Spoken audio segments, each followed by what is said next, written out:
Alors, depuis les M23 jusqu'à aujourd'hui, qu'est-ce qui échappe au gouvernement pour qu'on mette fin à la guerre de l'Est? C'est une grande problématique. Si je me mets à épiloguer là-dessus, on va passer toute la nuit ici. En fait, les pays, la RDC, comme vous pouvez vous y entendre, c'est au cœur de l'Afrique, avec toutes ses richesses. Et malheureusement, il est la rusée de tous les autres États. Et lorsque nous prendrons conscience de cela, et la conscience est en train déjà de naître totalement, je pense que nous allons arriver à trouver des réponses précises à la question d'insécurité chez nous. Parce que la guerre telle qu'elle est menée, je l'ai dit dans un des médias ici, la guerre de Bunagana a commencé lorsque nous voulions commencer la route entre Bunagana, Rutshuru et Goma, route asphaltée. Lorsque nous allions commencer la route Beni, Kasindi, Beni, Butembo. Ce sont des corridors de développement qui devaient ouvrir la RDC à l'océan Indien. Et la guerre a commencé par là. Comprenne qui pourra. Cet espace-là, de Bunagana à Rutshuru, en arrivant à Goma, s'il est désenclavé, c'est les bastions des gorilles des montagnes. Donc si cet espace est désenclavé, ça attire tout le tourisme mondial.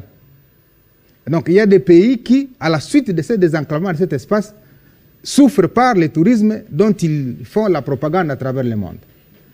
Et donc, en empêchant cette activité de commencer, c'est effectivement d'empêcher la relève économique de la RDC. Toute la mafia, et je l'ai dit plusieurs fois, les RCD qui a commencé la guerre en 1998, le 2 août, est resté pendant 5 ans au Nord Kivu.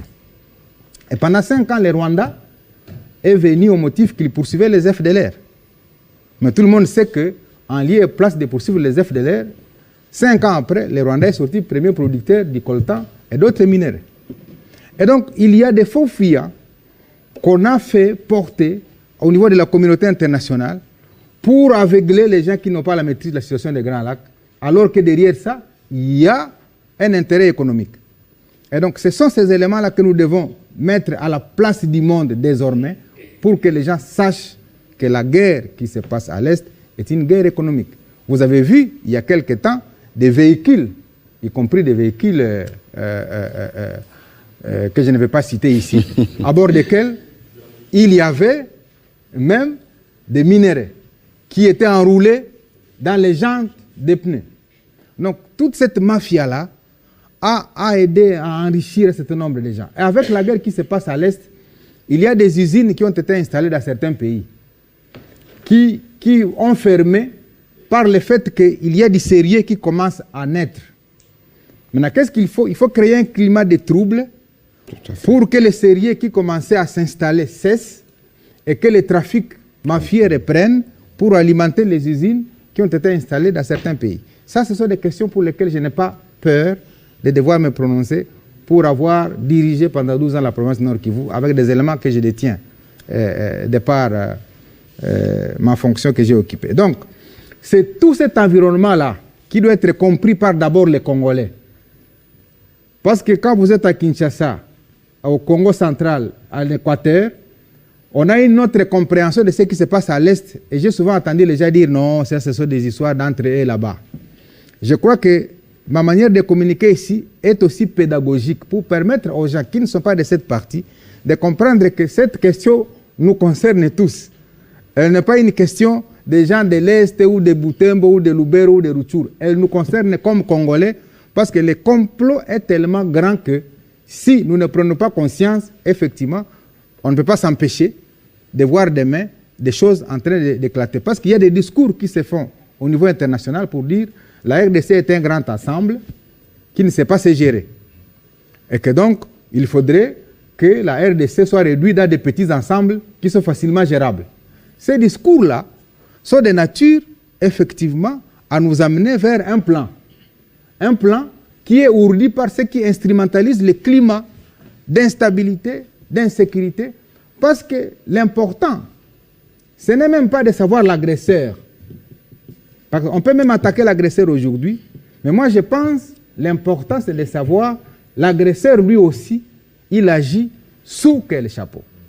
Je suis heureux, et c'est ça la force de la diplomatie du président Tshisekedi, que lorsqu'il est allé à Luanda, eh bien, on a vu les 2 chefs militaires qui se battent sur le territoire congolais. Parce qu'en lieu et place du M23 qui devait se retrouver à Luanda, on a vu les 2 chefs militaires. Et donc, ceux qui se sont retrouvés là-bas ont réaffirmé devant la face du monde que c'est nous qui nous battons sur le sol congolais, et donc nous venons parler.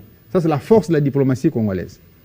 Et donc, je pense qu'on est en train de gagner petit à petit, et il faudrait que le peuple congolais accompagne son gouvernement pour qu'on en arrive à extirper tous ces éléments-là qui nous ont échappé depuis un certain nombre d'États. Et je crois que si la conscience est collective, nous allons arriver à bouter dehors. Et la résistance populaire telle que vous la voyez aujourd'hui, à travers toute la République, c'est ce qui fait hésiter les réseaux qui pensent qu'il faut subdiviser le pays en petits ensembles. Parce qu'on sent que les Congolais de l'Est, de l'Ouest, du Centre et de partout ailleurs est tellement unis qu'il ne veut pas qu'un seul centimètre soit cédé à quelqu'un d'autre. Il y a des déplacés aujourd'hui qui sont en Ouganda, mais qui ne veulent même pas rentrer à Bunagana, parce qu'elles ne veulent pas être sous la coupe des agresseurs. Elles préfèrent rester sans manger en Ouganda comme réfugiés que d'aller être sous la coupe de ces agresseurs-là. Vous voyez les degrés de patriotisme qu'il y a. Donc on doit l'accompagner ensemble. Alors,